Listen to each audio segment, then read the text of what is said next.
Let me get started by introducing you to our guest today. His name is Mr. Ravi Zutshi.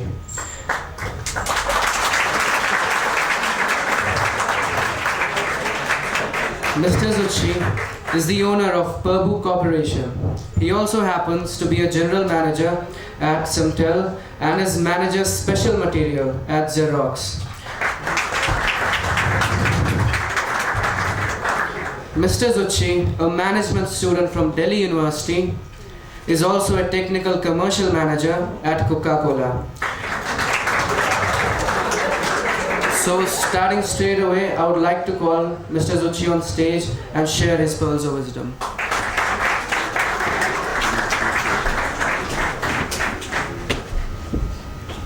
Well, I'm delighted to be here.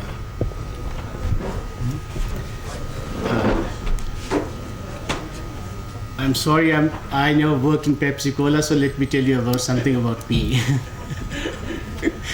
Well, I was born here in Srinagar, long ago, I mentioned.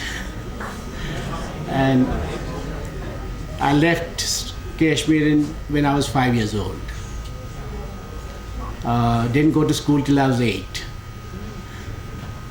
And then spent the next 8 years in studying, had my schooling in Delhi, Madras and Baroda.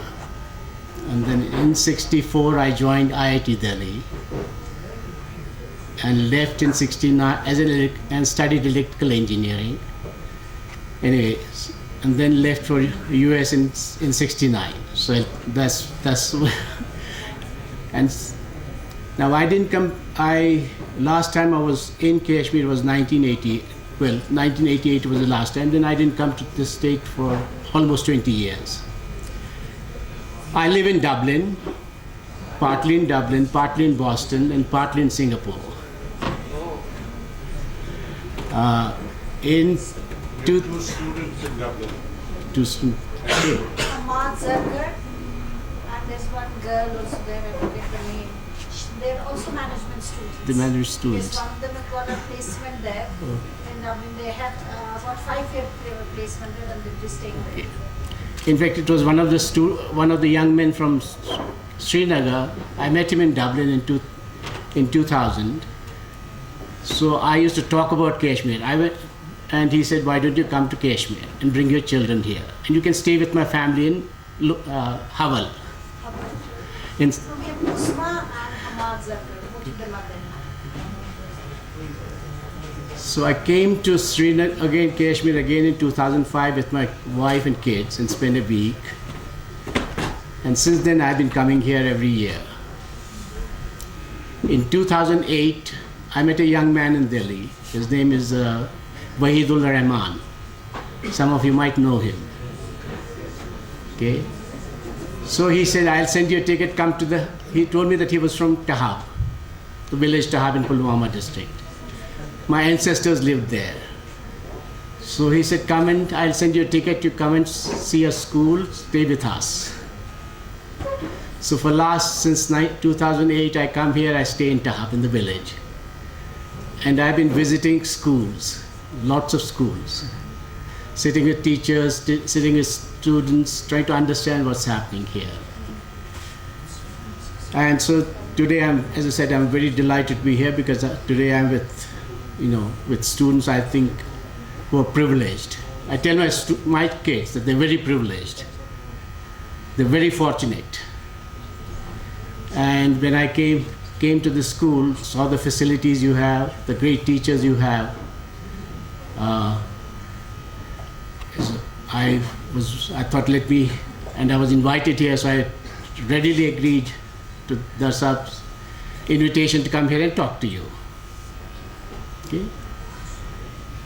So yes, now I was thinking, what should I say to you?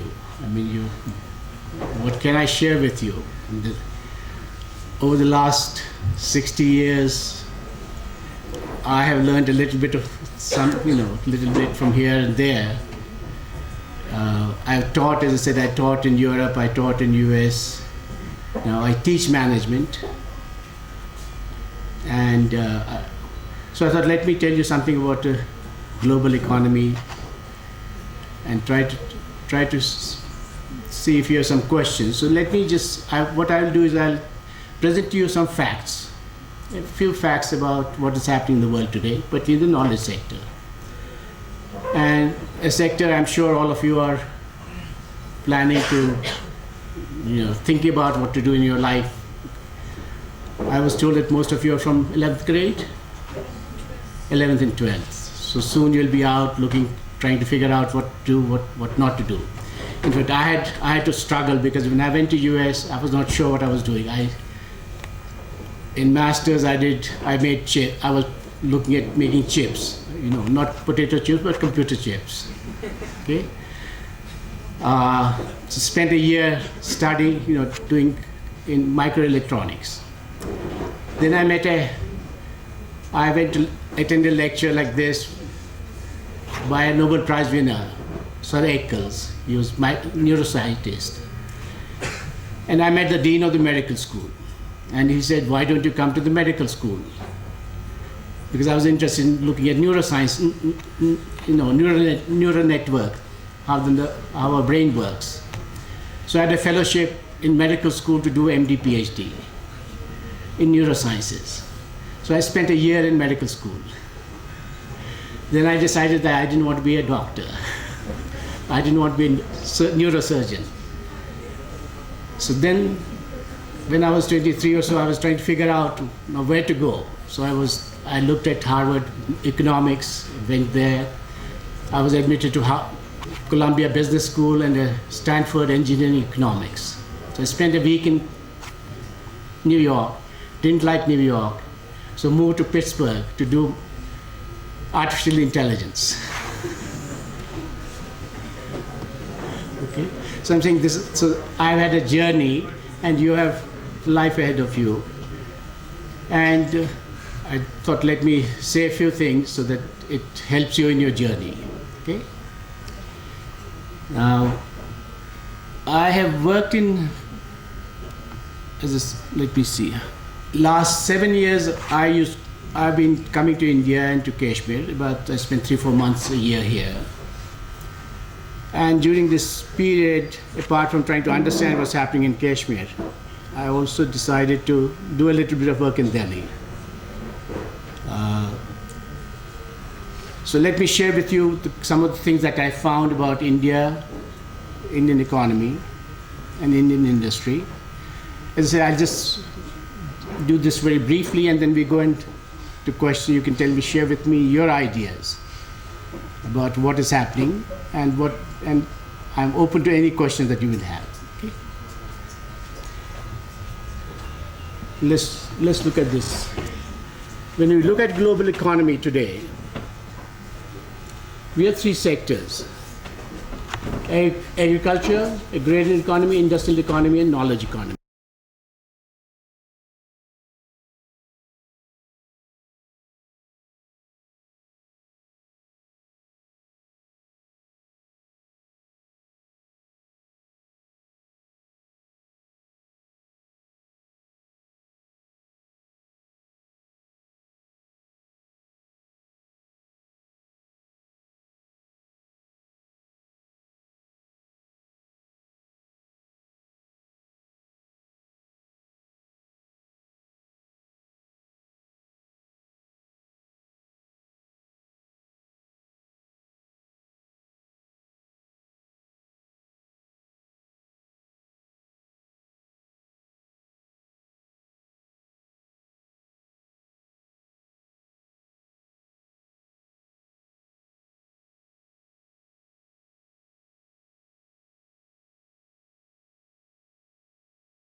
Now, I don't know whether you learn all these things in your classes. So what happened? Let's try to understand what happened, because if we want to move forward, we also have to look back at our history to see what happened. If you look at just 300 years back, we were still one of the largest country in the world in terms of GDP. We were the largest exporters and importers in the world. Our export-import, which was almost 25%. It was more than 35% 2,000 years back. We were about 25% of the world trade and world GDP was India. In 2,000 years back, we had 10% of Rome's imports were from India. Okay? And then we went downhill after you know what happened? British India, when the British came, we went downhill. The Chinese also went downhill, but they've been picking up. And today they are about 4 times this, their per capita income is almost 4 times that of ours. Let me give you some more facts here. Okay? We can go from industry to industry, knowledge sector, IT industry, healthcare industry. Let me just pick up the IT industry. These are these are Indian companies, these are American companies.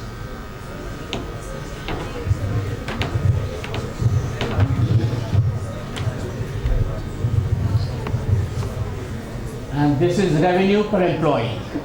What does that mean? Revenue generated per employee in the company, which we also call it value added. How many of you are interested in the IT sector? What are the other sectors that you're thinking about when you move?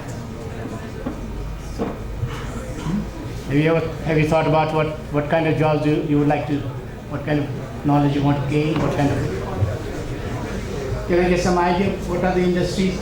What are the areas in which some of you specializing? Thinking about specializing? Medical science. Research. Research in medical science. How many of you want to be doctors?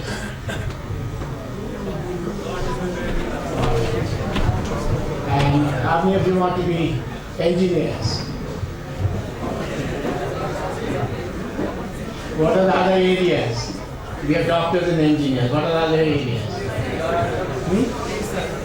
Research? Teachers? And the question is, how do you add value? What you want to be is one thing. If you want to do something, is how much value you add. If you look at Indian companies, in 2005 they were adding $51,000 per person every year. In Wipro, in Infosys it was 58,000. In Nucleus it was 26,000. Microsoft 725,000. So let's try to think why is it so?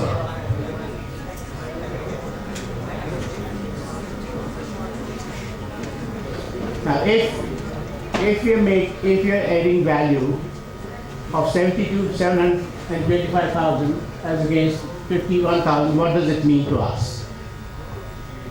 What does it?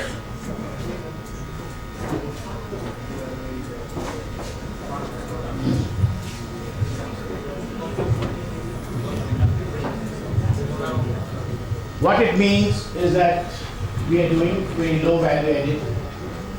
Whatever work we do is low value added. And the question is why? Why and how do we go up from being low value added economy to high value added economy? And it is here that we have to start thinking about education. What kind of education are we getting? What is it that we need to do in order to improve our education system? Now, those are the fundamental issues that we have with me.